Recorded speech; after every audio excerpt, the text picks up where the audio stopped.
This is Julian Valdivia with the Sam Proctor Oral History Program. I'm also joined by Sarah Lumi and Aishwarya Kunta. And the date is, if I recall correctly, August the 9th while I'm looking at my watch. And today we're interviewing Lawrence Mansfield in Elaine, Arkansas. Thank you for talking with us today. Thank you, sir. I guess I should start off by asking what year you were born in. Oh, 1942. 1942? Very good year. And do you remember where you were born? Right here at Lakeview.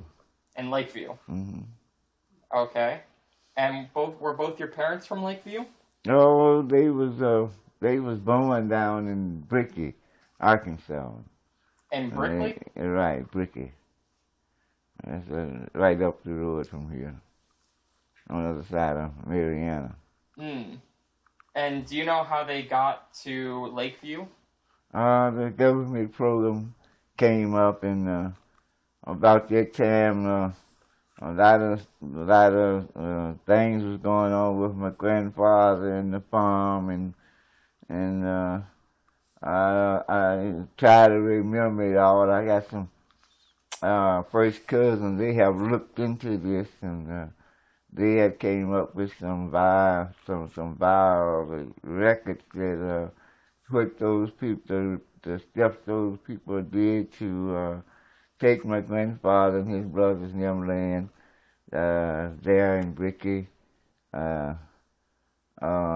Some kind of way through the Jim Crow laws or whatever they had to come up with, and I think a lot of it was made right there, and got them out of foreclosing or doing something, however they force you out of your land.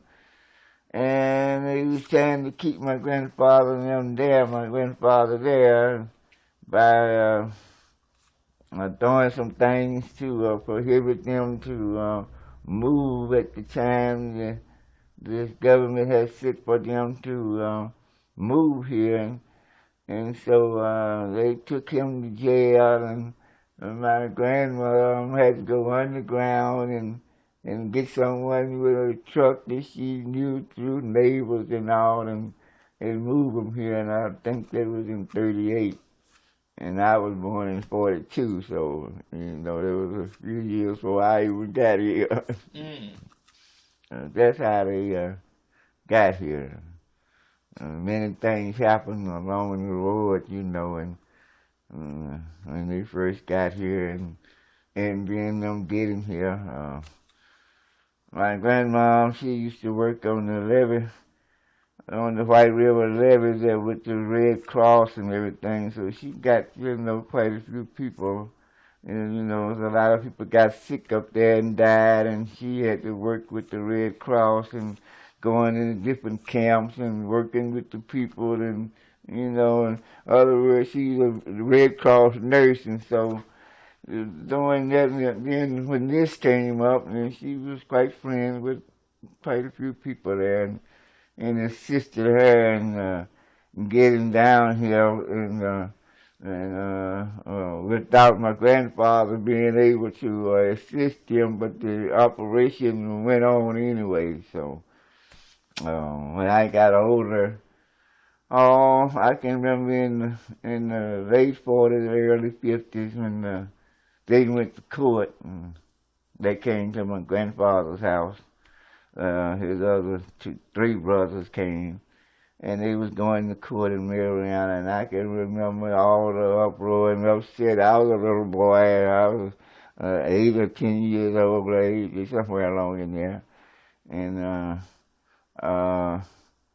you didn't get a chance to listen to very many grown folks' conversations back then, but they was coming in from. They had one brother stayed in here at Lakeview too.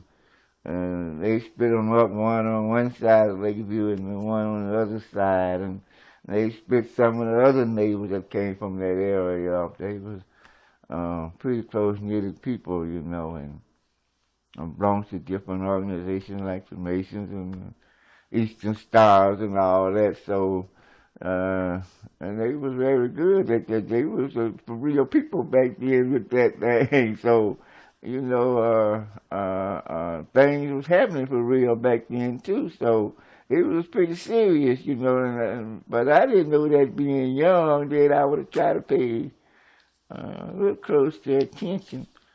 But I got a chance to hear some things because I had to keep the wood in the heater. I have to go bring the coffee in, and so during those times, my little ears was trying to hear and listen and trying to understand, you know. So quite naturally, I didn't know what was happening, you know, and later on through the years and past, and then you go to realize certain things has happened and was happening during your time.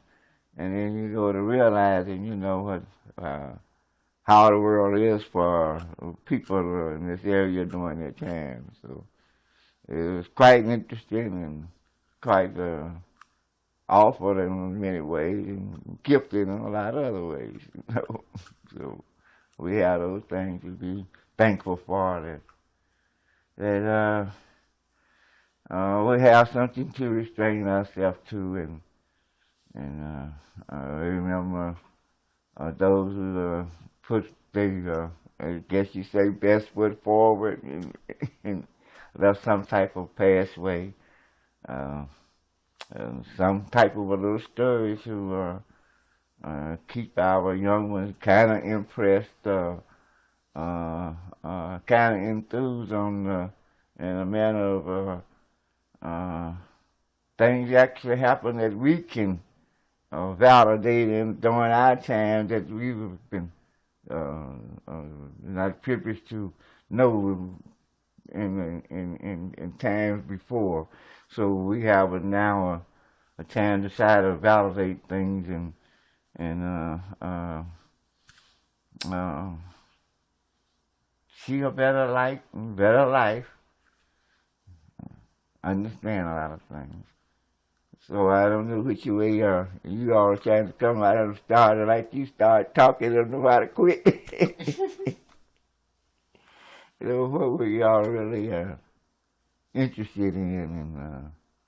But I've been doing all the talking and I haven't been doing no questions. So right now I'd like to know what are y'all specifically trying to understand. Oh, that's all right. I mean, like, we encourage you to, like, respond and talk, like, as much as possible. So, I don't feel guilty about anything. I was curious, in your story, you said your grandmother worked on one of the levees? Oh, yes, you know, back in those days, St. Francis County, they would overflow. Back in, I think, 27, 26, 28, somewhere back in there, they had those big, the water would come up and the people would have to leave, you know, from down in the little country houses up on the levee. That's the only place they had to go. Mm. And they would have these big tents set up, you know, for people to live in, and people they got the dogs, the cows, the mules, or whatever they had. Everything had to be up on the levee. Everything else was under the water, you know. And some people lost their lives and lots of livestock. So the Red Cross had to go around supplying people with food, medicine, and a lot of people were getting sick staying in those close quarters. And you can imagine, you know, how it could have been back there just looking at it now, you know. And it was kind of awful, like my grandmom tell me. So she was one of the stronger ladies, and she was very dutiful in going around helping the midwives, helping the doctors and this and that and the other, and cooking the food, delivering food, taking care of wounded and babies just born. That's, you know, the whole works. And so she got to be quite known with the Red Cross. And I used to remember the lady's name. That was I might have been the founder of the Red Cross there in Helena. They worked together through those times, and that lady loved as my grandmother. And my grandmother always told me, "You ever get in trouble, go see Mister." I can't call her name now, but a couple of times I had to go see her, and she remembered, "Yeah, you sugar gamble, son." I said, "Yes, ma'am." And so it's wonderful to know that when my people had a quite active life, you know. So now what? Did we go on with the story? No, I was going to ask, while your grandmother was doing this work with the Red Cross at the levee, what was your grandfather doing? Well, you know, they was had to provide meat and different things for the people up on the levee, because you know everybody had to help each other. So they the woodmen cut wood, and some folks just give it, well, you know, they just feel like, you know, the best they could during those times. The hunters go hunting, and the fishermen go dig fish and do this and that, and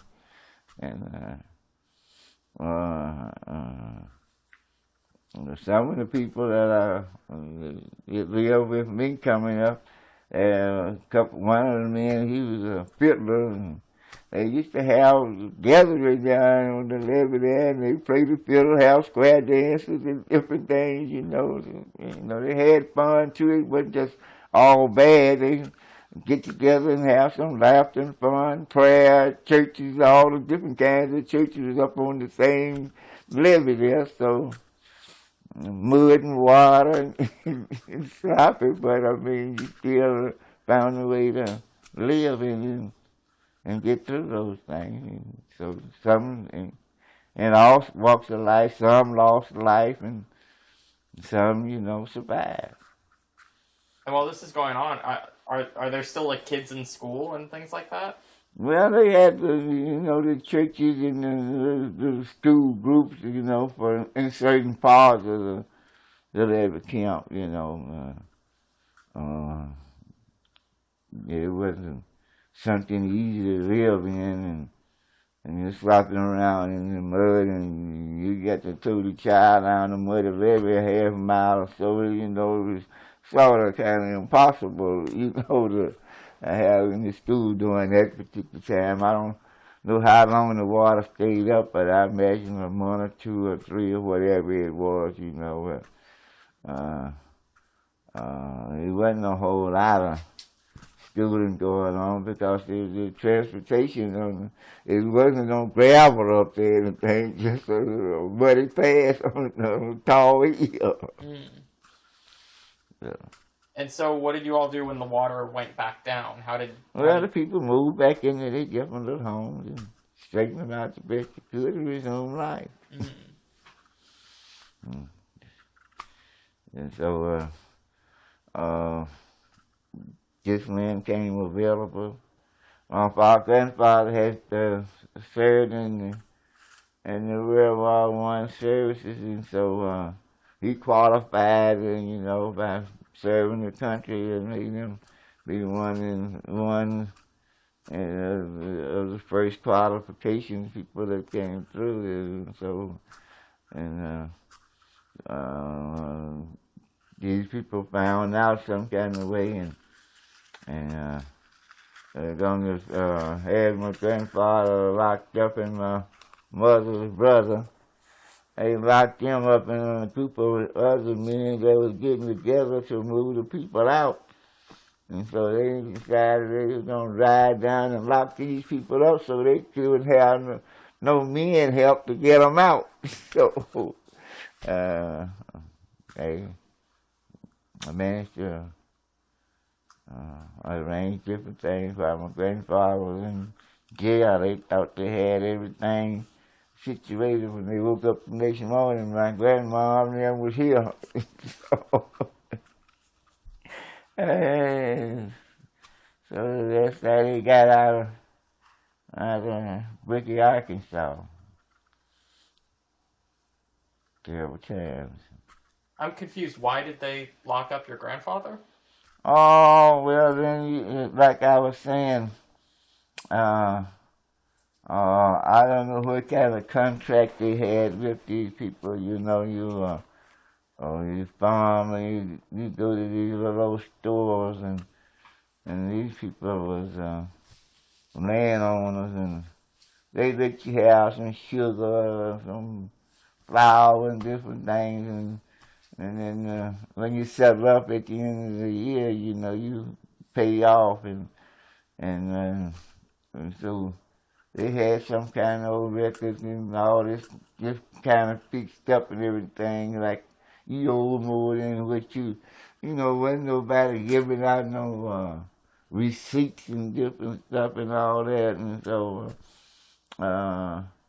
this is the type thing I think they use to seize the property, and at the same time, things were being made available for them to move away from down there. So, in order to keep them from meeting the schedule, they figured they lock up the men. Then it wouldn't have any, the wife wouldn't have any way to get the mules and the wagons and the stock and whatever they had, you know, and move out the house and be here on the before the dayline was up and or whatever. But when that happened, looked like they should tell me my mom's brother, he used to, well, he was a little all-around man. He keep the saws and the axes and all that sharp, and then he made some moonshine, you know, make a little dime here and that to keep going. So that's where there was a way of life there, and that's what they did. So the laws, the sheriffs, and some of them, they knew about it because they bought stuff and sit there and then watch them make it and drink with them, you know. And so it was sort of like a little meeting place. They played checkers and cards and different things, you know. And so this particular night, I don't know how the little meeting called or whatever, and they came in and they took a little drink, and a couple of the deputy sheriffs did, and walked out and like they usually do, and walked out.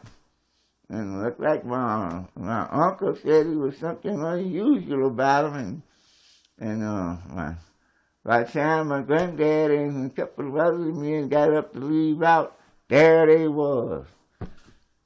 And so, not that my granddad had any whiskey on him, but he was at a place that's why they had tax whiskey at, you know, and so therefore they could arrest anybody, and they could say that he was drinking, but he was here, you know, so that was a way to, I guess you say, we don't ever know how we're being set up, so you can look at it in one way, you know, or you can see how things turn out, and it didn't ever happen until this came along, and so everybody knew the pressure that was going on, and so it wasn't hard for them to figure out this is what happened, so that made the other men that was left, that was closely related Masonic leaders and members, they quickly swung into action and assisted my grandma from getting out and down there while they was called themselves arrested, and well, not called themselves, but arrested grandfather, superheroes, the moving meant from being ongoing. But it just made it operate that much faster. So there you go with that, you know.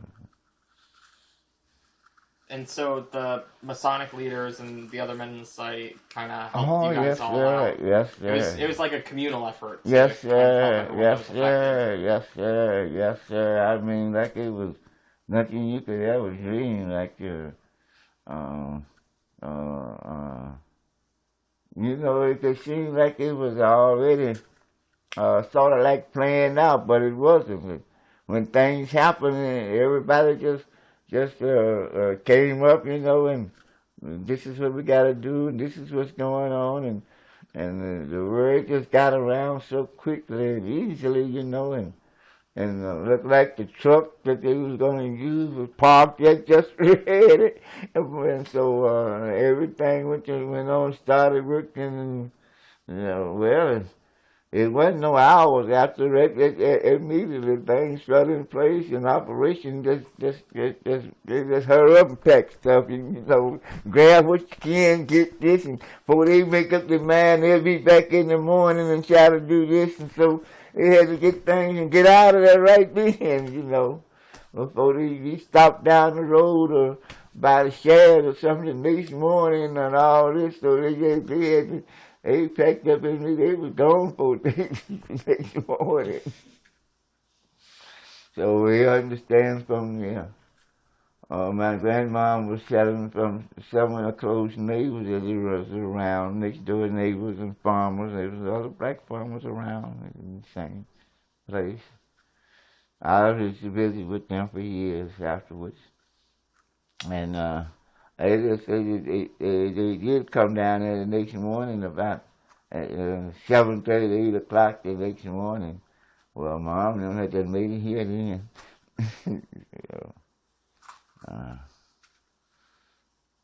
Everything was gone. So then after that, they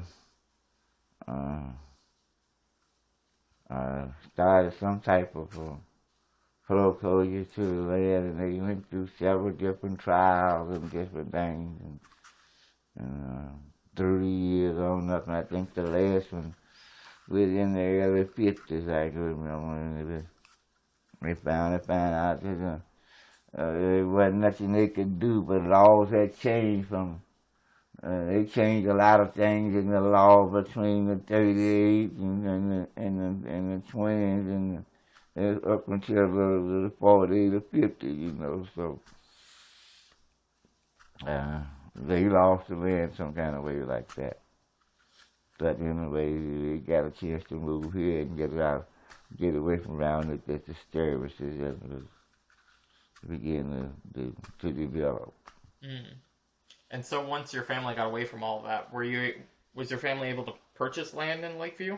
Yes, you know, I think they got 99 or 100 and some different farms there at Lakeview that they, you know, back in those days, the government gives people 40 acres and a mule. So that was this part of Arkansas was cut out, and here in eastern Arkansas, and they got another project almost the same, like this up around Earl, Arkansas. There was 2 or 3 of them that the government funded and built houses and farms and lots and bonds and different things, you know, and big gardens and orchards, all kind of trees, apple, peaches, grapes, plums, everything, pears, all this, just like you know, you had your own store in the backyard, and it was for real, you know. Do you remember? Where the farm was there a truck patch where you guys grew vegetables and things like that, or like? Oh yes, we raised our own everything really, but flour and meal. We even had a sorghum meal at the center of the lake. You would raise your sorghum and you would put it on the wagon and you would haul it to the center, and when your time comes, like gin and cotton, when your time comes, you pull your wagon up and unload the sorghum to the grist mill, and they had special men there to run the mill and catch the sorghum, it was good. And they had them big old 55, 60-gallon barrel drums that you fill that thing up full of those good old sorghum molasses, man. And they fill that thing up, put the stop in it, and you roll it up on your wagon, man. You was ready for the winter. Yeah, we had a lot with the cows and hogs. The smokehouse, when you kill your hogs, you can hang your meat up and you can smoke it out and cure it right there. And you can salt your meat down and cure it. And so you had your big orchard. You could eat your berries and grapes. And you could raise your peanuts and popcorn, sweet potatoes, watermelons. And so, and they had the houses had canning pinchers. Where you can and you put your jobs in. Man, this time of year people be working hard. Chuck with peas, corn, okra, they be tomatoes, they be canning. I don't know how they did it back then with no air conditioning. And how it is now. How the old lady can stand over that hot wood stove and doing all that hot cooking, and we can't stand over a gas stove with a blower trying to pull the heat up. We can't stand in that 10 minutes to cook a flapjack. But they did, man. They did. I was there. I'll peel them in and potatoes and peaches and we canned greens, we canned everything. When did you have to start helping out on the farm? Or how old were you when you started helping out? Well, I guess you say I grew up helping out. I grew up getting going and getting my grandma's spit cup and fanning the snuff bottle and toting in sticks of stove with one stick at a time. So I grew up working, sitting under the wagon and everybody go to the field picking cotton. And I can remember coming out under the wagon, walking outside, and my grandmama putting a lock out of the bowl at a time and wearing her hum. And finally I can remember her hanging a flour sack, a little 25-pound bag of flour would come in with a string tied around it, and she hung that around my neck, and I pulled it and filled it up, and then I filled my sack up. I take it at her, and she would empty it in the head. And then I graduated to a cocoa sack. And oh Lord, the next thing I know, I guess I was 8 or 9 years old, and I graduated to a 7-foot cotton sack. She took some old cotton sacks and made me one. And so from pumping water, milking cows, I started milking cows when I was about 8. My uncle, he showed me how to milk cows before he had to leave, before he left. So I guess when you're back in my time, with my people, when you started walking, you went to work.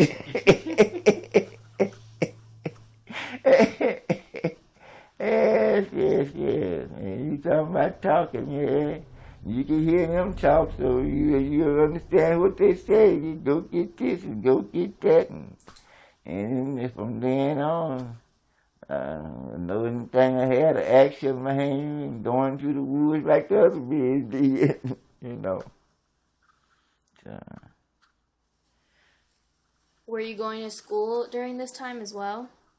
Yeah, well, you know, we went to school here. We had a high school there, Lakeview. I guess one of the first black high schools in this area, or anywhere down in here. We went to my grandma and them when they first moved here.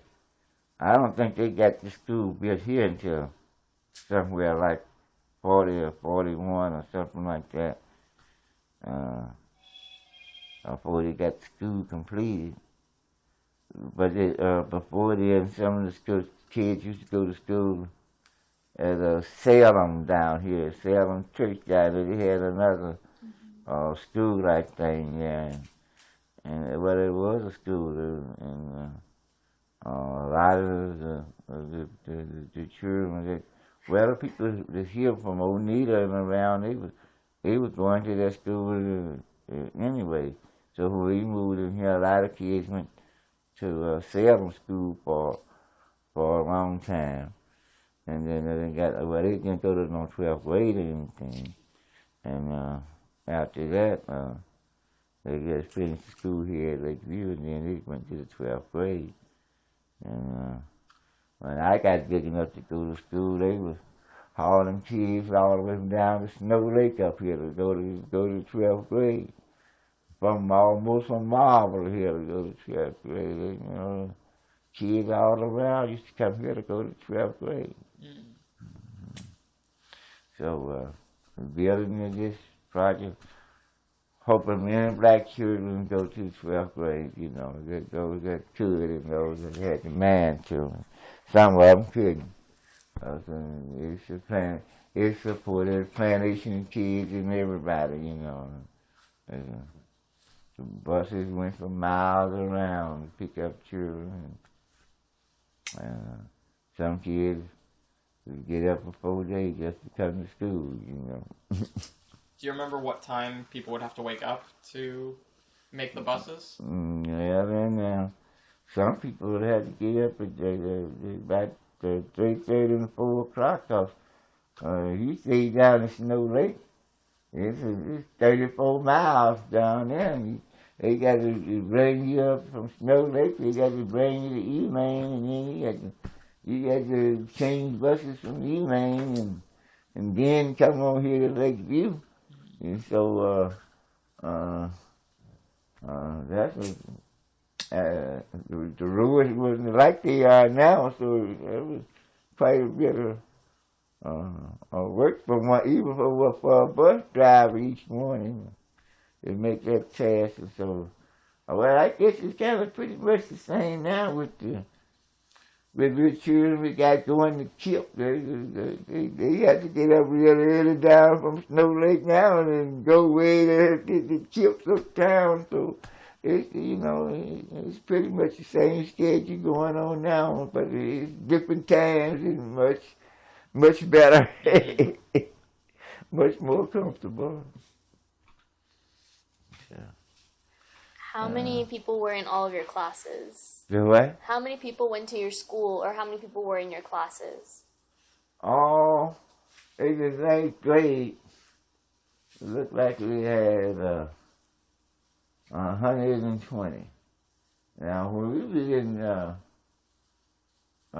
first grade, as you say, this little thing here, excuse me. It gets tired. In first grade, looked like we had 45 or 50 students in one class. I mean, all them little children and one teacher. I can remember Miss Coleman. She had her head and didn't know what to do with all them little children in one class at one time. And wasn't nobody, some of them wasn't hardly potty trained, and just, oh Lord have mercy. And that room was the only room in the high school that had a commode in it, you know, for the smaller kids, you know, the first grade, whatever they had a little commode in there that the kids could use, you know, the teachers could use for the kids, so they wouldn't have to go way down the hall and get bothered by the big children and all that. So it was a little convenient, but during that time too, you had those outside cess lines, and when it rained, it filled up the drainage system, and then you got a problem in flushing the commode and all, and then you got a, you know, so a lot of areas had that problem for many years until we finally got a sewage system here, you know. A big old school and getting the perk system now, the last is pretty hard. Yeah. So we made it, and how many kids in class? Looked like when we got in the first grade, it looked like it was about 25 or 30 still there. And when we got to the fourth grade, it was still about the same. Well, yeah, I guess about the fourth grade, it started cutting down a little bit. But when you got to the ninth grade, it picked up tremendously. We always had 35, 40 kids in the class. I mean, there was some big classes during that time. There was a lot of kids from from the kids from Oneida, when they got 8th grade, past 8th grade, they would come here. So a lot of people left and a lot of people come in. So for years there was a lot of kids went to Lakeview there. We had big classes for many years. So when I graduated, I haven't forgotten now, it's 25 to 30 or some of us graduated. I can't remember now, I did know. And some of my classmates, that they happened to see this, they were going to laugh and say, he can't remember.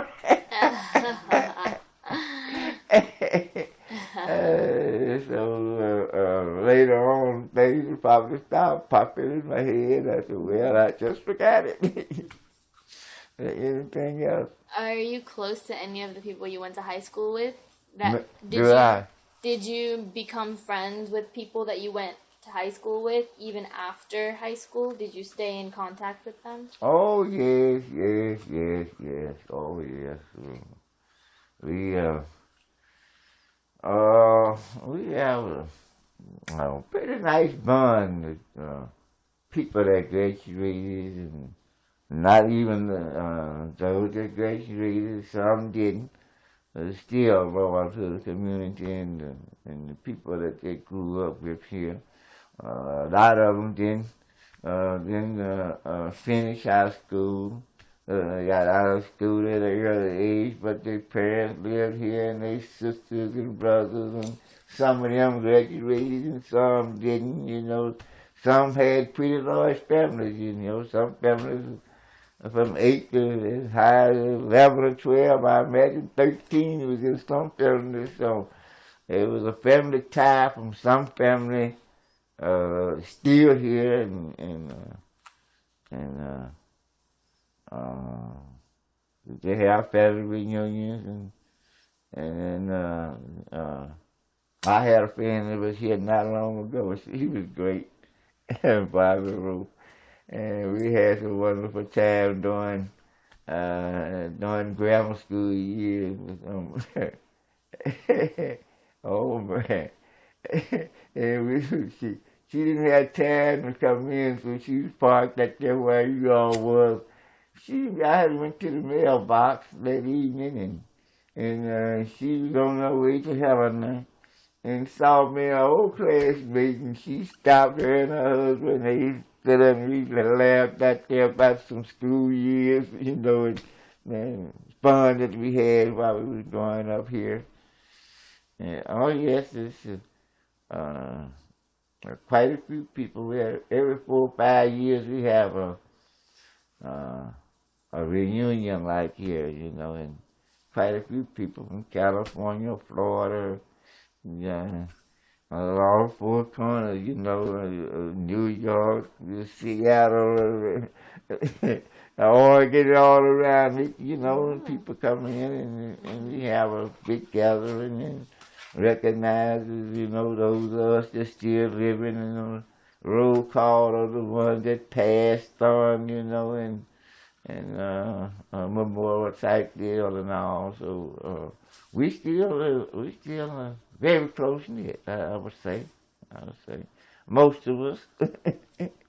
Well, we got some very involved because all any kind of gossip is better than not having anything to talk about. And so they keep those just work. We got some people who work very, very hard in those programs and organizing and trying to satisfy everybody, in a big thing like this. And people done got different cultures, like we got some religious people that we didn't know nothing about when we were growing up here. But anyway, it works out fine, like everybody. Mostly enjoy themselves when they come, and they keep coming back and keep supporting the program. So I think we lost our high school franchise, lost the school franchise, period. So it was good. Thank the Barton School District for letting us keep the property. So we use that now as a gathering for the alumni, get together and all. And certain ones pass, and we use it, the gym now to hold services in, and it's big enough and warm and cool too that it can hold a host of people. If it's one of the old members died, and there's 400 folks want to come from Lakeview to the funeral, we have something big enough to host our own, So we still together. We wasn't the only ones. These communities that were set up, I think we might be the only one that still really exists as a whole.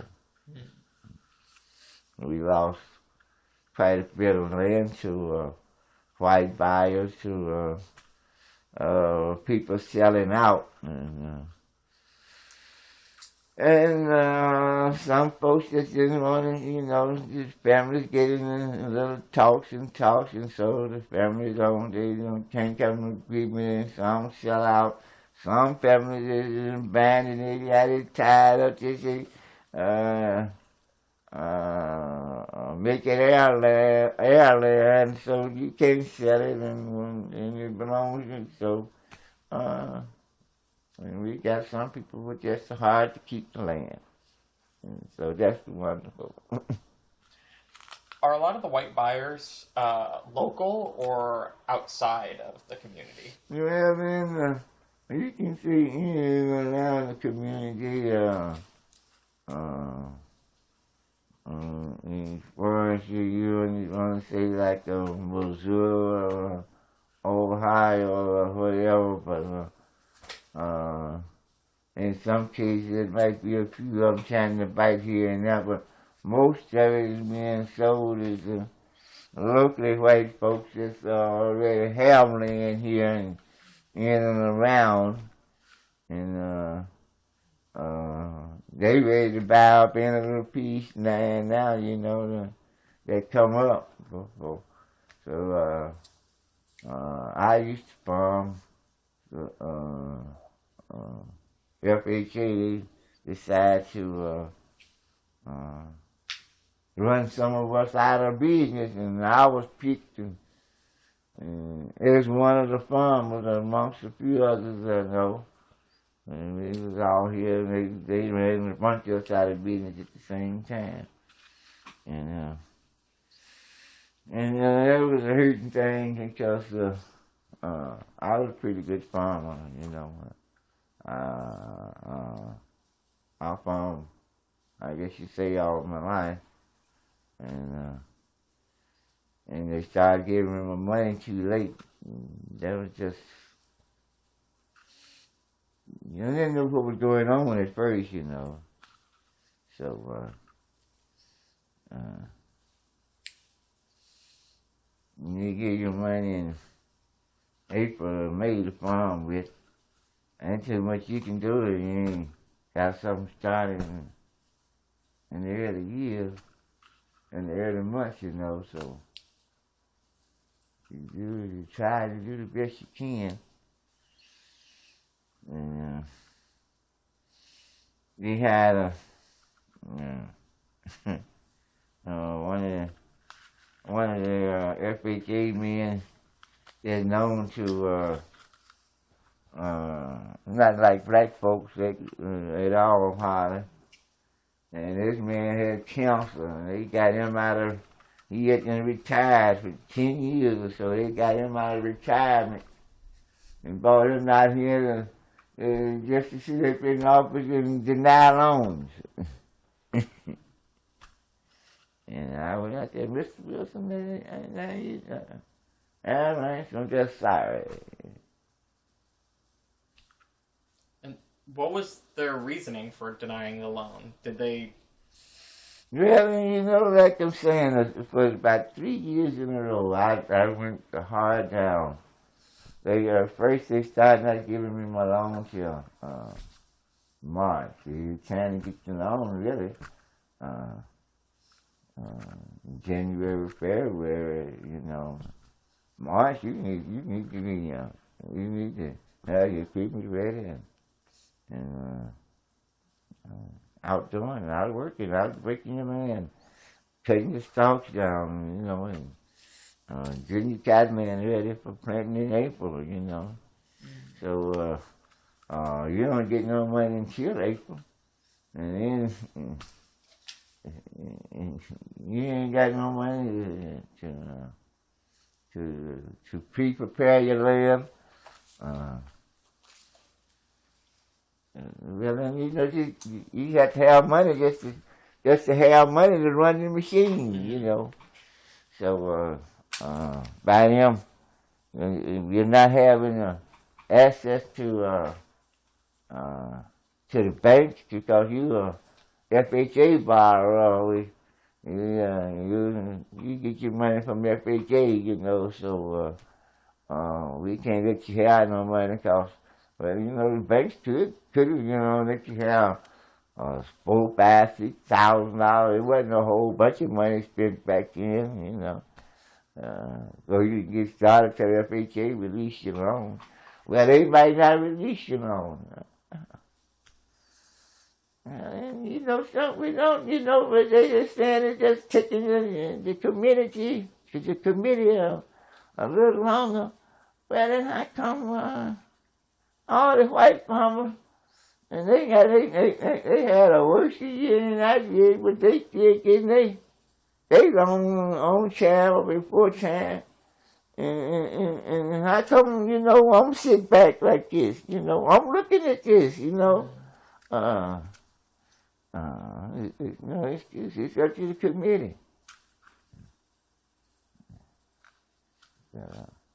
It is a supervisor holding the things up so that make it slow. And you try to make ends meet, you try to make things work, but we didn't have no water and an irrigation system, you know, so we couldn't make things work too much when you get your money and when you start working the land. By the time you start working the land, it done got so dry until you ain't got no moisture except to get your little crop up. And so, and you got to try to wait on it to rain. Well, you know, it was kind of tough back in there. And so,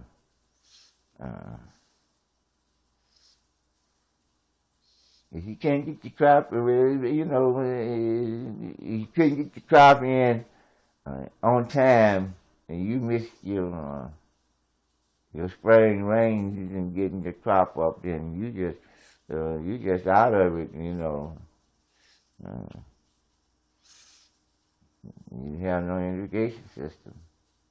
So you plant late, but sometimes you get a shower, but you crop it up like this or whatever.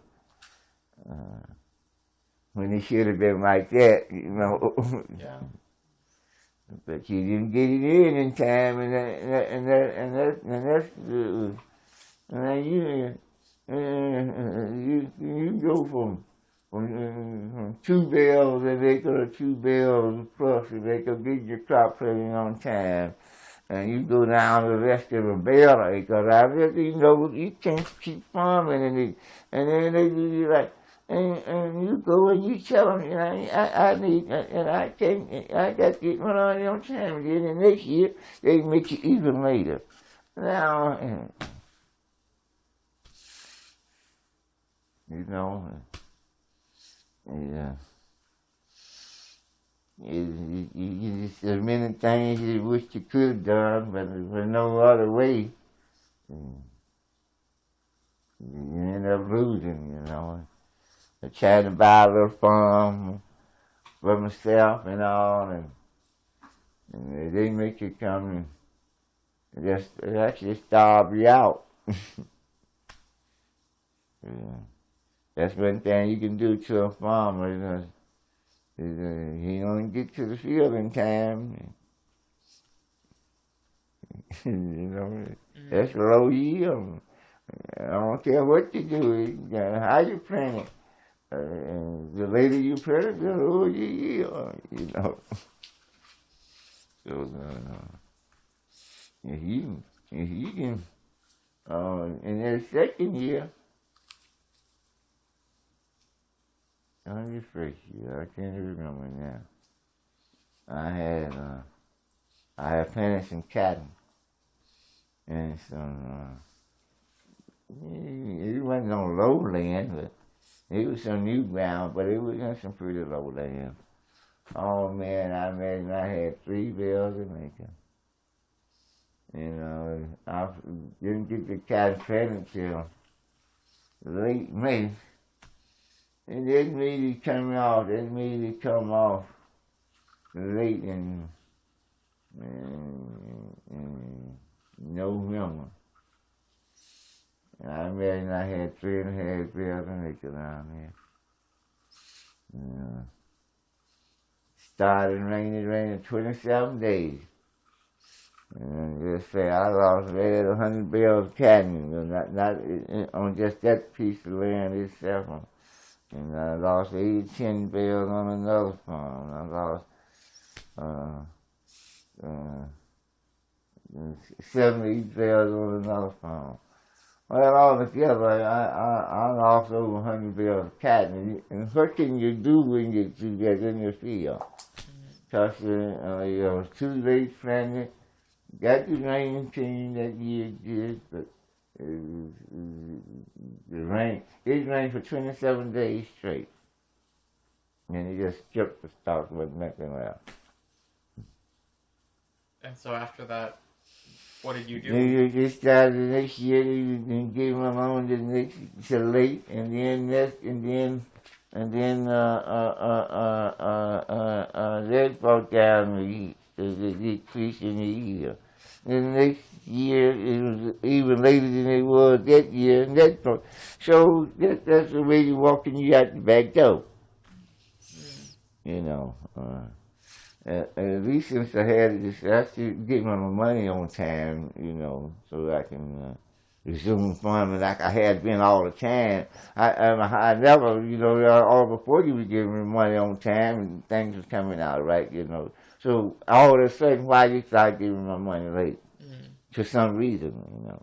I'm curious, with the rains that ruined a lot of the crop, did they not have farmers insurance at the time? For people? They are in some places, in some spots now. I don't know how they did that thing. In some areas, you could have crop insurance, and then some areas you couldn't have. They called it too low or something that you can put in crop insurance. So that's what was going on there. Okay. And because of a lot of these issues within the black farming community, was there any organizing or unionizing? Well, you know, we protested in several different places. We went out. We had me and Mr. Phillips, Odell Davis. We were Dolphin, Simon Strickland, myself, and several others.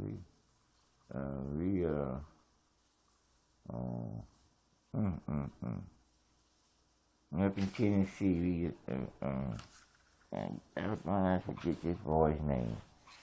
Anyway, they had us on TV. Farmers protest, you know, we protested. They had us on TV protesting the FHA and the way they was handling and treating the black farmers and slowing getting them their loans and not wanting to give us the adequate size equipment to do the job the way it the progressive way, you know, was coming forward. We wanted to expand just like the other farmers, you know, with the newer equipment, with the newer type planters, not a gotta-do kind of planter, you know.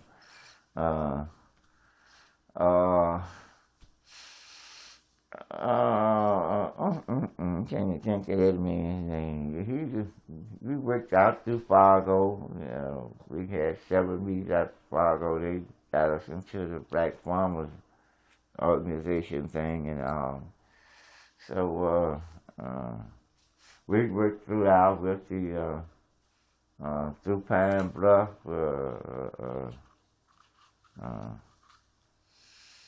I used to go to the meetings all the time. Can't think of the names now, but anyway, it'll come to me when you all are gone. But we had several farm meetings that I used to regularly attend. You know, I was one of the farmers that was, I was the first farmer around here getting chopped cattle. You know, I was the first all chemical farmer around here, you know. And white people and all, they used to stop right out there on the highway and watch my cotton grow out here, you know. I introduced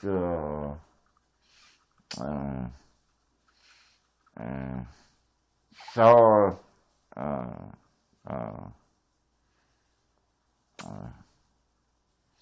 chemicals you put in the soil conditioner, the stuff you put on the seeds to make them more fertile. And I used to sell chemicals to make plants produce more. And so I was, you know, I was in a little gear, let's go ahead gear, you know, and all of a sudden, you know, the brakes got to just lock up on you and bring you to a certain height. It wasn't no long time situation and moving down. It just brought me to a halt like that. 1, 2, 3, you out of here. Did you ever face resistance from the white community for organizing with other farmers? Did you ever face resistance from the white community for organizing with other farmers? Help me understand what she's saying. She's asking if you faced resistance from was the white community mad when you all started farming, or when you all started protesting? Oh, well, then, I can't say he was mad, but not that he would make them any difference about us being mad, because the more of us went out of farming, some was forced to sell the land, which was good for them because they was in line to buy it. Okay. So why would they be?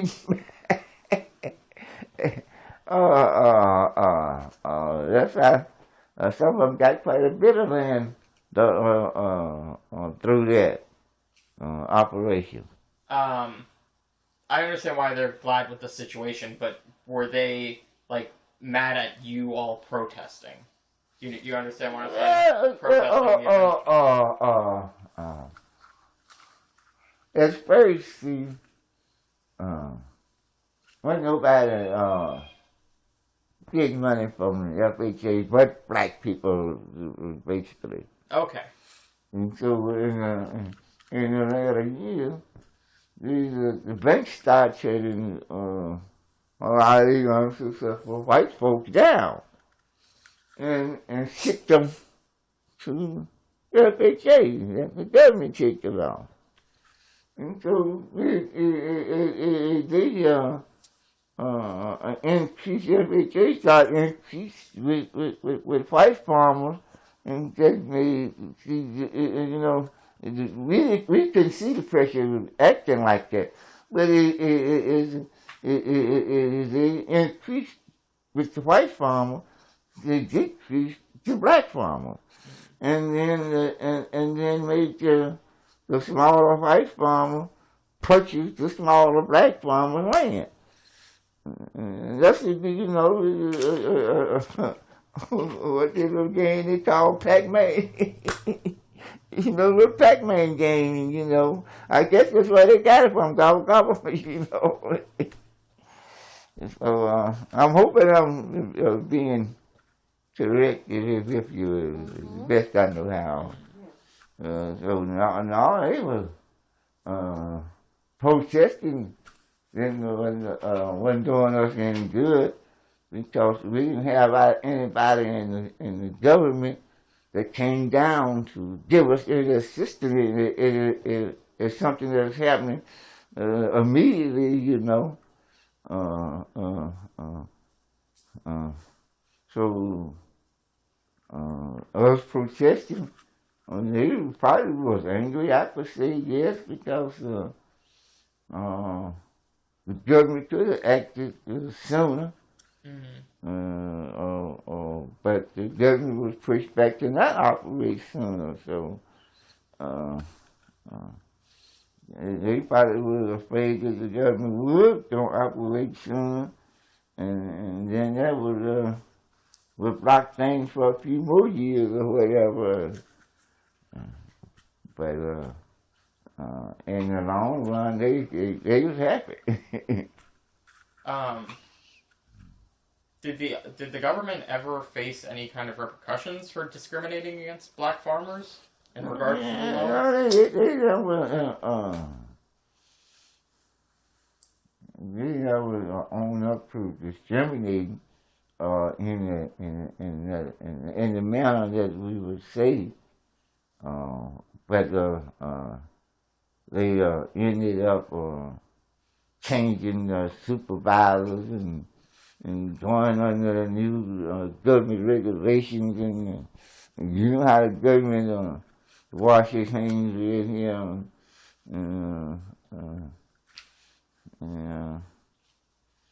it was never really exposed.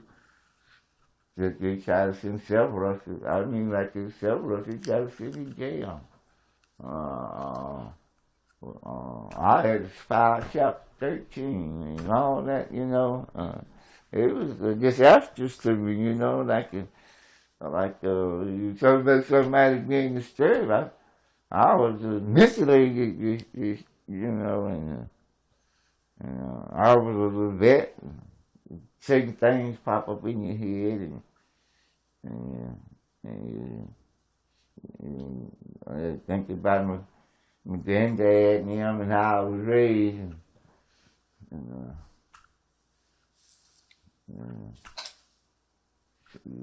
Just stuff it out. Just you know, you don't know who exactly whose mouthpieces it is, but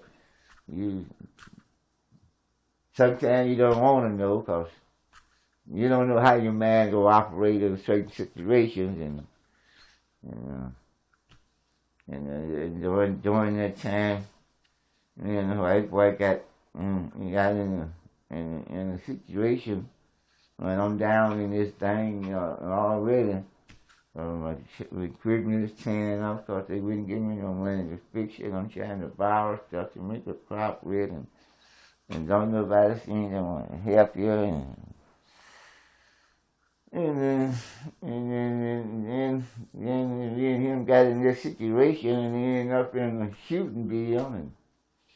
And I guess the only thing kept me from going to jail was the high sheriff, which he understood what was going on. And he came and told that white boy a stupid story about what he was saying about me and my action and the rest of the sheriff. And he just told him, this is my jail, and you ain't gonna lock him up. And he said, Lawrence, them guns are yours that they done gave me.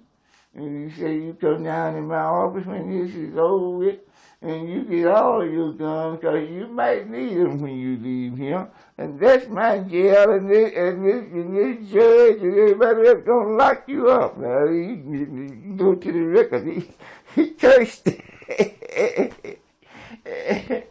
And so that's when I started to realize some things. They had to try to put me in with some connection with some stolen merchandise from Howard Rubber Company. Some stolen merchandise. They spoke and said, what is all this, you know, what is all this coming up against me all at once, you know? And after Sheriff Mansfield though, and told them I had 2 cases of a shotgun shell, a case of 30, and a case of 30-06. And I got shot in the process. I hate, you know, it was a big deal. It wasn't on a little scrimmage, you know, and couldn't get no lawyer to take my case and all that. And I got up there, and old Judge Norman, he's a little cannibal. He hated me, and I didn't like him. I didn't like him because he was low down and dirty. He's like, my father-in-law elected his daddy. I elected his dad too. His dad was cool. But anytime I seen Jerry Drummond cuss his mom out, and I never heard of people that cuss their parents like that, you know. It was just something out of my vocabulary, and I didn't know it really existed. And so he was just a low-down man, you know. God bless his soul. He dead and been gone. And you know, I look at it, a lot of them dead and gone. So I'm still here. So, you know, that's a good blessing. I intend to go back to FHA and see if I can get something lined out for my grandkids. Take back over some of the land and all of it, since it's being renovated out. And some of them don't want to go to college or whatever. Farming getting to be pretty good.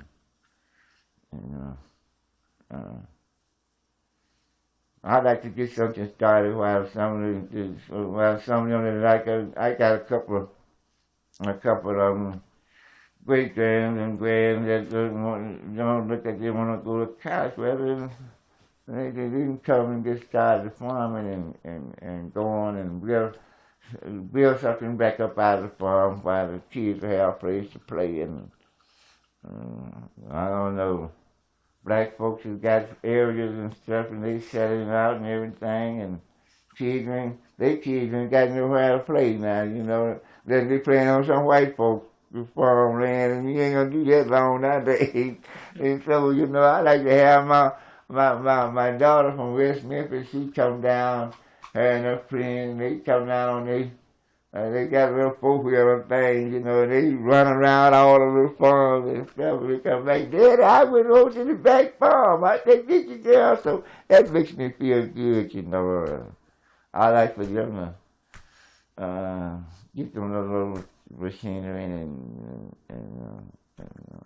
I want to make something get something started for them before I leave here, and be something like a resort for them, you know.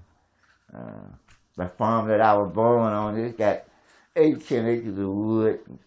The deer be back there, and I got some grandsons growing up now. I'm like, they can learn how to hunt on their own land, and a little recreation thing. I love it. I want to see it done. That's what you I actually wanted to ask, and that's a beautiful dream too. Get it done while you're still young.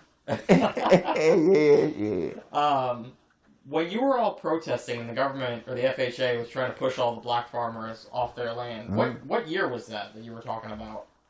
Well, do you recall? I guess you can say in the 80s, okay. In the 80s, like I guess you can say it started in about the middle of the year, first year until I think my last farming year was 87 or 88. Wow.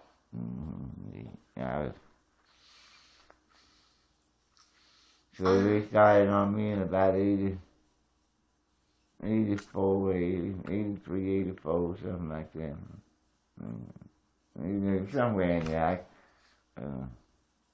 Somewhere like that. Okay. And when you guys were farming, where would you sell your crops? Was it in Helena or was it somewhere else? Oh, about what? Where would you sell your crops? Oh, we sell it in Helena. Mm-hmm. Okay. They had a granary here at Wabash. You could sell it at the granary there, and of course the cotton. The compress was in Helena, and the cotton buyers, they was in Helena. So from Elaine had a granary. Sometimes some people would take this little around Elaine. So he had a couple of 3 little granaries he could sell it. He sell it at, on the Mississippi River. They had a granary down there. So it was in Helena, in this Helena area here. Well, only time I sold anything in Memphis was, I sold them some wheat 1 year, up into Tennessee granary up there. And that was, the only time that the bank dealt with me. I had some crop left over, some beans left over, and some wheat or something left over, and the bottom was price that just went out of nothing. I was farming good enough that I could hold it. And I went to the bank and I asked Mr. White to take the papers to the mortgage on the grain, and if it got down to this price, he had to set it, but as long as it keeps going up, don't set it, you know. So he wouldn't lose no money if we get down to this price, so we fixed it up. And then we ended up, I got 35, 40 cents more for a bushel. And man, I went back to the bank, looked right, we made some money, didn't we, boy?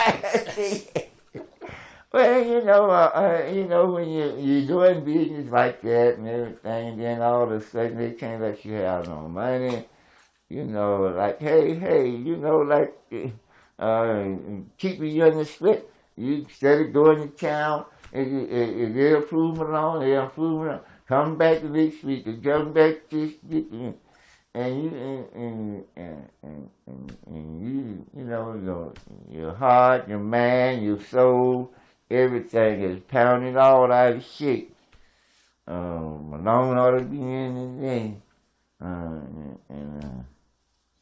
You go to the field, man, you want some field so you can do a little something and say, well, I don't know, I can let you have a little bit, but that ain't enough to do me no good, you know.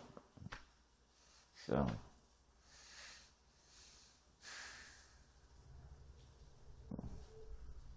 you wonder how you can be slowly pushed out of business, but it's not hard when the people know how to manipulate themselves. We try to, like we said in several protests and through the government, and I think a little program went on national TV. But they started, the ball of salt rolling, but there's a slow rolling deal, you know. But by the time it came down to why they got the administration changed, we was out of business in the foreclosure.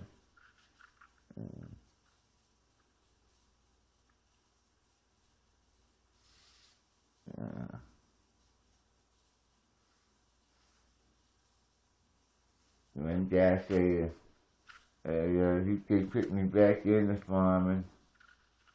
Then started getting sick, about, you know, little this happening to you, and then little that happening to you, and so prolonged things anyway. Kind of had y'all to throw it off interest for a while, and not knowing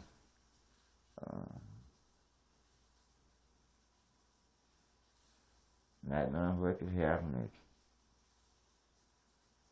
So, I noticed one of the farmers this year here, he was farming a year last year, and this year, and they didn't give him his loan. They slow back giving him his loan. So, you know, I talked to him a little bit, but as a matter of fact, the guy that's in the farm now.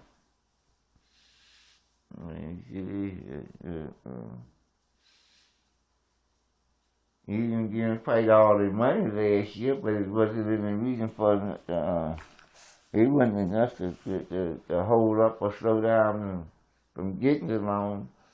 Well, then, you know, that's the way it happened to me when they were supposed to send me out. But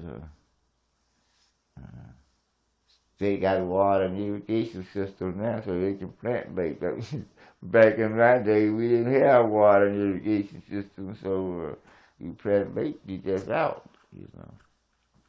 And so what happened to a lot of the farmers who were forced out of their land? Yeah. That's the ones I know from in this area. Most of them is dead. And in this particular area right here, I'm about the only one, me and Leon, He's the only one living.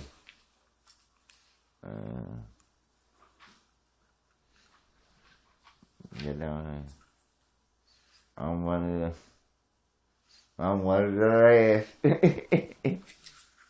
What kind of work did they take up, or did they retire, or were they? I went off. I did a little construction work. I went to Seattle and did a little construction work up there, and I come back here in the 90s, and about the middle of the 90s, and started back doing construction work around here. And then I did a little hospital work there, at the VA hospital there in Memphis, and there till retirement. I farmed for 17 years.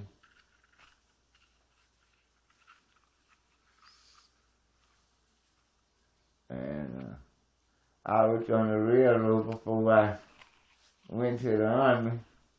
And I spent they drafted me, and I just spent my 2 years there and come back here. And did some factory work, and then I started farming for 17 years, and then when they foreclosed me, I thought I could go back up and get on the railroad. I said, "Yep, you're too old, old man. It's going to be 20-some years since you was working on the railroad." And so I did different things, and I come back here, and I never started back farming. And some of them, over there, Davis, he worked with his son, started farming. He went farming now. He worked with his dad. His dad worked with him for a while. He never started back farming. And finally, Stribling, he died. Oh, they're dead now. And Turner Wilson, they tried to put him under the jail. And he's still living. He's a next door neighbor over here. And they went after him in a big way. Him and his nephew, first cousin, whatever. Oh man, the FBI, they came down on us, man. This FBI lady, she walked up to my truck door window. "I'm looking for Mr. Lawrence Mansfield." I said, "What would you want him?" I'm FBI deputy, and I want to see him and tell him that. I said, "Well, ma'am, when I see Mr. Mansfield, I'm going to tell him exactly what you say." What did they do to get the feds angry? What did he do to get the feds angry? Oh, they was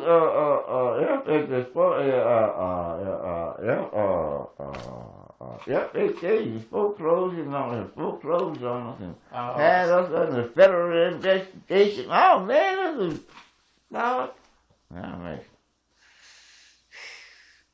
there was some shaky minutes around here. I mean, like it was a little cloudy. And at the time, I didn't know which way they were going. They had FBI agents running up and down the road with the little guns on the side. And you go running up and down the road in the black communities, running up to everybody talking to get this, you know. You got a lot of nerve, you know. I thought so. You had to put some governors on yourself, you know. And I'm glad I did.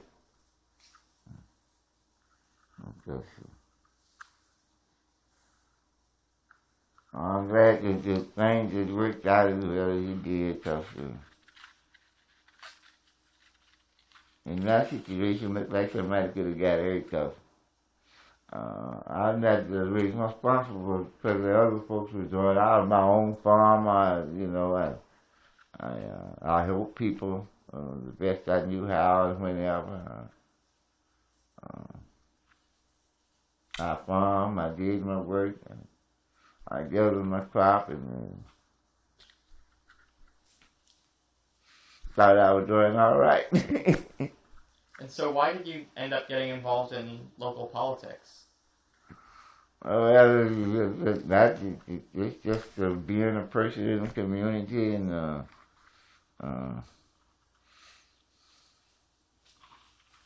well, it needed somebody to be here or be there, and I was just selected, not being and politics wasn't it. We had a little city, a little community, so I guess you might want to call it politics, but it wasn't it. It's just being involved in the city, and we had these other organizations that, became part of it, as I was part of the community, and I'm a people here, and so I did my best to put in my knuckles work, and keeping things together.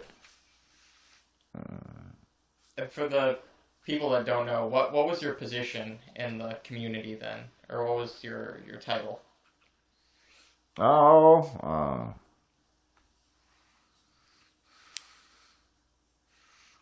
at first I was a farmer. While I was a farmer, I was secretary of the Lakeview Co-operative Association, and the board member, of course.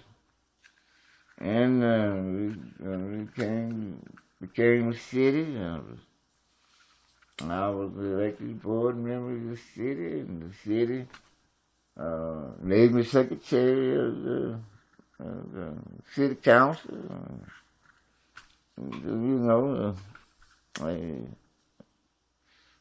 Since I come to the meeting, they made me involved. And what year was that? Was that in the 90s or the 2000s? Oh, that started off in the 60s, on up to the 70s and 80s. And in the last 80s I left, and in the 90s I came back, and they, I don't know, I resumed back to city council back in the 90s until 2000 or something. And the city council off and on up until last year. And so I guess I'm retired now from all. If you don't mind me asking, while you were serving, what issues were most important to your constituents? Which is now, say this again so I can understand. Oh, sorry. What issues were important to the people that you helped represent? Oh, I was a farmer. We were all farmers. Later on, we developed this as a city, and then a few of us that was would go to meetings, come out to a meeting, and would stand up and have things to say, would get man going on areas and being called out to do different things, which puts you involved, and then they elected you to be an official because you didn't mind whatever situation, they needed me to do, I would do it, try to keep the community together. We ran the cotton gin and all this, which is, we ran it for profit. It was a lot of work and keeping the men together, hand crew, see if you can operate right. Something breaks down on it, you got to run, do this, you know. You become the leader of the community by trying to help keep it together, you know. So I did my part and trying to be a councilman, even as being in the leader in the cooperative association group, but trying to keep the cooperative association in the fortunate operation. So when they stopped us from farming, that tore down all of that. We lost again. And we was the producers of cotton and stuff and all that. So they stopped us from farming. That told us no cotton. We had to come to again. So they hurt us in a lot of ways when they stopped us from farming, you know. So, we had some more black farmers in another area. They took their kin and made them had, you know, there used to be a lot of gins around these different places. And, well, we was one of the only last black gins left in existence during this time. So they get rid of the cotton producers here at Lakeview, then that would get rid of the gin. And that would stop the production of the city. So and it's a lot of ways to kill a fish or catch a fish, you know. It's bow and arrow, you throw a rock, or catch him with a hook, or fish net, or bear, you know. So they came at us in a lot of different ways. And it was something that I couldn't foresee. I didn't foresee.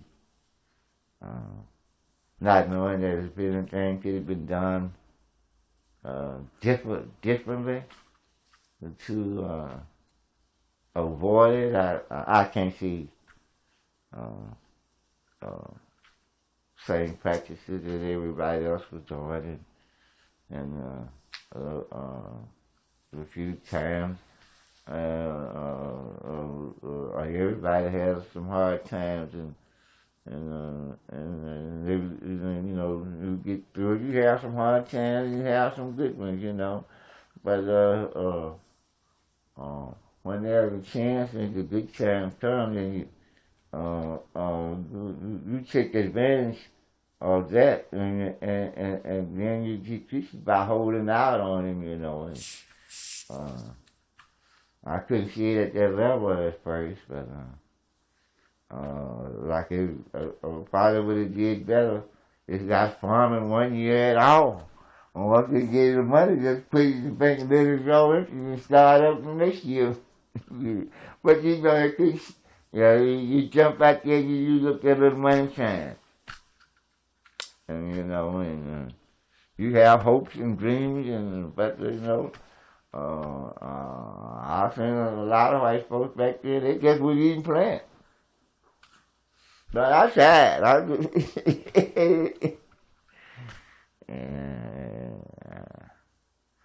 would get it up, but it just wouldn't get up tall enough to.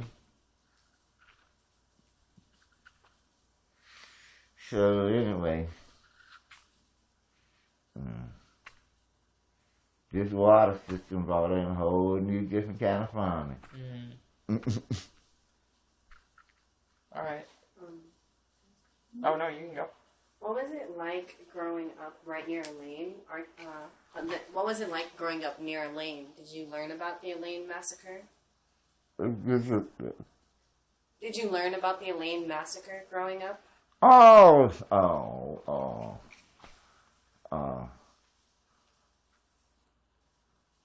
This is during a time And I was very, very young.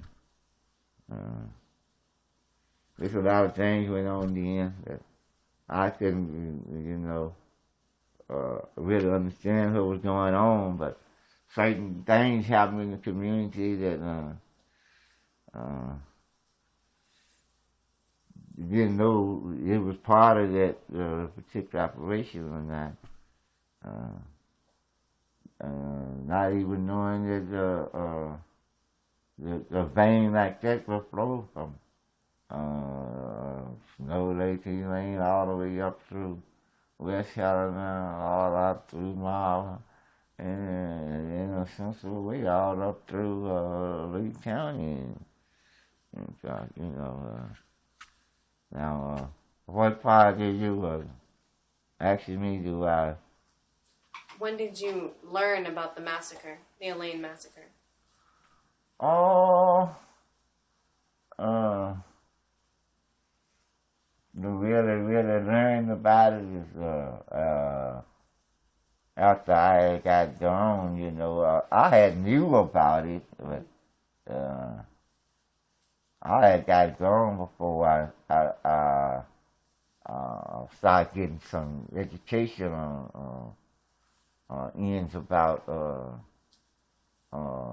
really what was happening back then, because I got to be a friend to the Middles in Helena, and their parent was also in the Sonics and all that, and like my granddad and him and all,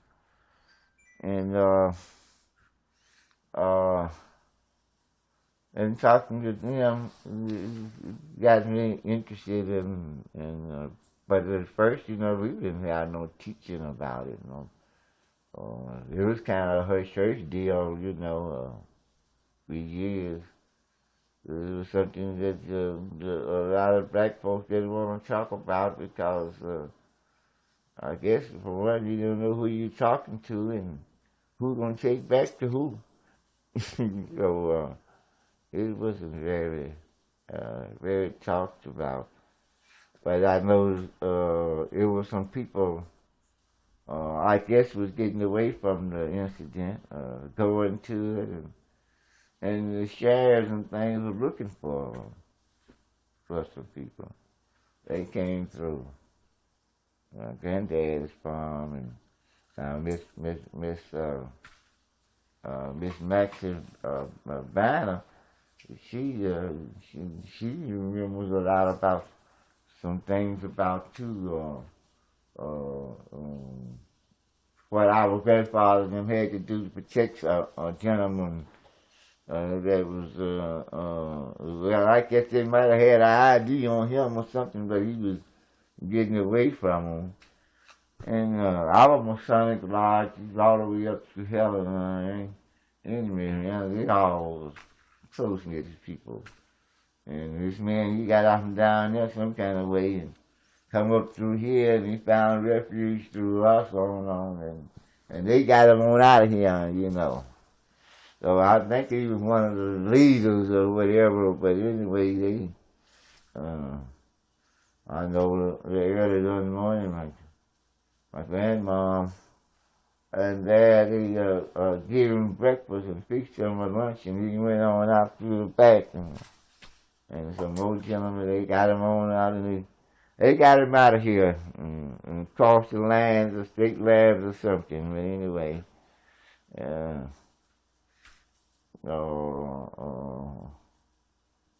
I didn't know no whole bunch about what happened no more than what was in the literature. And I know a lot of people got hurt, a lot of families. My dad was in the hunting lodge, and I was in too after I grew up.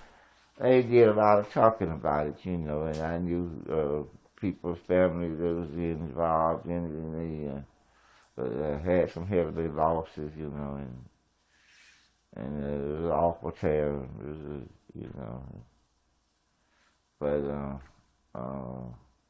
I didn't have any family members involved in actually involved in the operational part on that end, as far as the shooting and all. But through the organizations, I just know there was some organizing going on, and the leaders and the people that were in these different groups, but which some of our people here in the community here was involved with them and play some type of role in the operation. There's not a whole bunch I can say because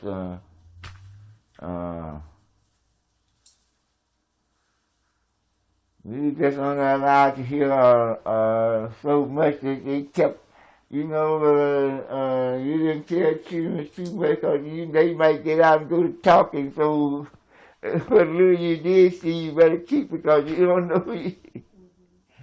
So we didn't talk to anybody, and we was distant kind of, we weren't crowded up together. We were distant, pretty good pieces apart. So, anything else? You briefly mentioned the Freemasons and the Eastern Stars earlier. Yeah. Can you expand on how you were involved with them or how they affected your life? The who now? Freemasons and Eastern Stars. Oh, I was a Mason myself. Really? Yes. My grandmom was Eastern Star. Grandfather was 33rd grade. Aishwarya. I didn't know yet. And his daddy and grandfather, they was the same large, and Miss Banner's dad, he was in the 33rd, but is there someone out there? Yeah, there is. We have the two of them. Thank you. Private for medicine. Now, what else you saying? The Freemasons. How were they involved in your life? What did you do through them that helped the community? That kind of stuff. The Freemason? Yeah. How did he involve my life?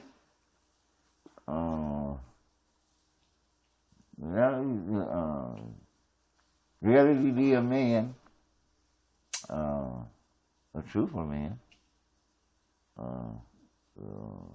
There are some brothers, for real. And there are some people you can count on for real. Some false preaching in all of us. But then there's some real ones, and I was raised by some real ones. And so it makes me feel good that by being one,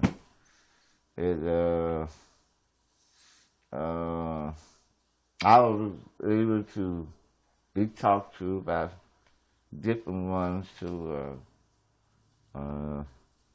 not do certain things or not get involved in certain things because things was already lit up enough and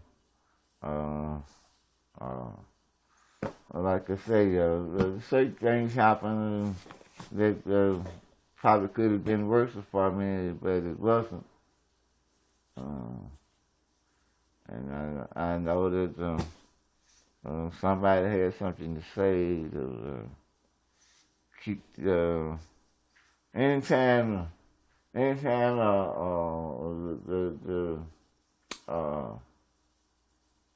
judge tell you we got 9 or 13 shares to settle down you, and then the high sheriff stepped in and said, me and my men investigated it too. He had one group.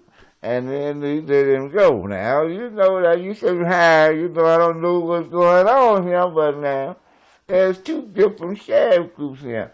And one of them on the judge side, we gonna talk about 9 of them said I did this, and which I didn't do it that way. I told them what I did. And that's the way I did it. I'm telling you the truth now.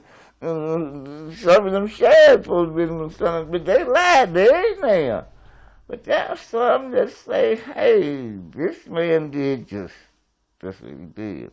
And no lawyer, no nothing. Then stand up and say, the sheriff stood up and testified. I investigated it too. And I don't care about what all them others said. I investigated it. You had one group. And that was it. Now, you tell me now, you know. That made me feel great, you know, and stop doing some stupid things because stupid people did something stupid. Because, you know, if somebody can do something and hide their hands, you can too. You know, being honest, if you know facts of your own self, you know, so. So, I'm alive.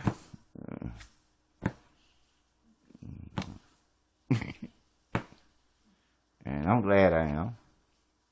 Because I could have been dead. Along with some more. You know, at the time it didn't matter. But being agreeable and being raised by him and the church folks too, you know. I'm glad I listened. And I'm glad I had something to listen to. Is something else? Is there anything else that you wanted to share with us before we shut down the recorders and stuff like that? Oh, well, I was talked to a young lady at the FHA a couple of years ago. She told me to come on back up there and see and talk to her, and she see if they could arrange something quite different from it used to be. And so, well, I had a few problems with my health, so I hadn't been back. But anyway, like I was telling you, I hope I get a chance to do so. And if this happens to get anywhere, I hope this will help someone. And we don't know exactly how to stand up to things. We just stand up to what we know, you know, and do the best we can with it. And later on in the years, you might consider that it did turn into something good. Testimonies like this perhaps help somebody kind of open their eyes up and look and see a little bit farther than the young people that's coming on. It's a big task in front of them, and I hope a lot of the right people start back to farming, you know, because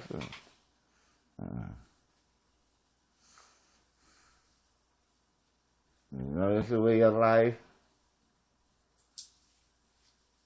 I love it. I still love it. I like to do it.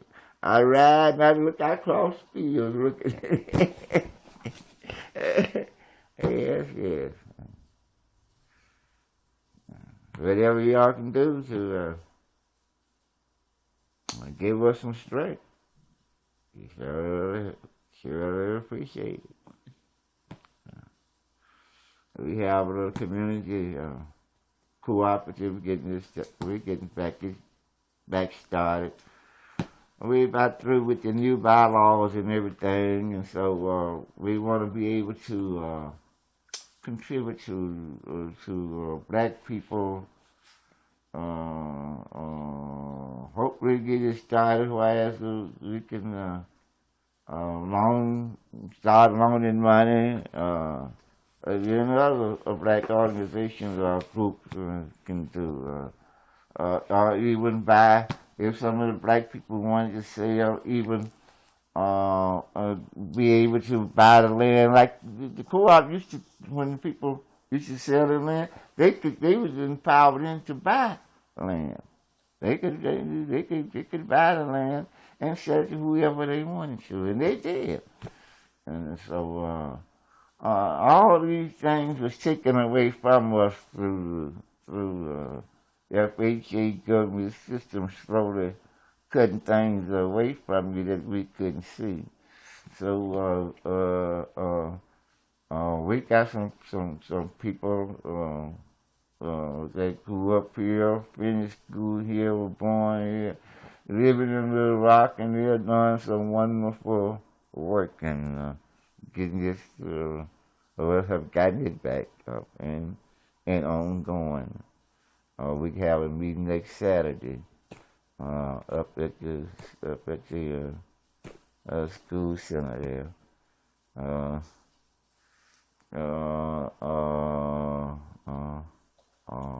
Making this cooperative association back there the same as it used to be, with the same powers. Hoping we can get. They working on getting all the grants, information, and all this that would allow them to do these things. And so we have something upcoming, and I hope it works out wonderfully. All these things come up on the same head on what have we done to be proud about, or what are we doing now. But there's a lot of things being done at this particular moment as we speak. We're working on getting a center started up here for archive things like they supposed to be working with us to make our old GNO archive building where you could have all the different type of things there. The story and the history of this area and how we got started and where we come from, where we're going. So it's not dead. It's very much alive. We got people from all around. It's donating, it's not no whole bunch of money, but a little funds, and they keep us rolling and doing things. Anything? No. Thank you so much for sharing your time and stories with us. Yeah, appreciate you all having time to talk to old folks like me. I love it.